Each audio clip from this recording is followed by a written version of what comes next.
Treasury yields reversing course today and really kind of putting a risk-off sentiment in the market. Investors trying to digest the Treasury Department's buyback efforts that we heard about yesterday on the long end. And we're seeing bonds selling off today, which this in turn sending yields higher, putting pressure on the stock market. Dow down over 600 points today. The S&P down about 0.75%. Nasdaq down about 1%. We're seeing Walmart down almost 10%. Its worst day in about 4 years.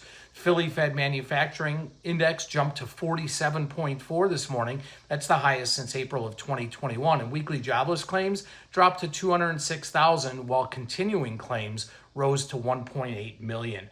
The equity side of things, volume on the rise, as we mentioned earlier in the week.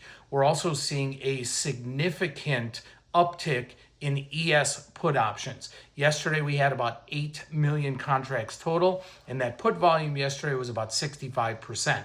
Today's expiring 7670 and 7650 puts over 12,000 each. Tomorrow's 77 and a quarter puts 7,000. And vol has ticked up a little bit. ES implied vol for next week now 12%. Crypto, big story here. Bitcoin has risen about 12% in the last 2 days, now hovering around 73,000. Over 100,000 MBT contracts today at CME. And we've been talking about this consolidation and a potential breakout. The Clarity Act. That is front and center. President Trump and crypto executives and regulators making the case for passing the Clarity Act, which is a cryptocurrency market structure bill. We'll see if that happens. Other coins also hitting recent highs. Ether, highest levels since May 12th. Solana reaching levels it hasn't traded at since May 16th.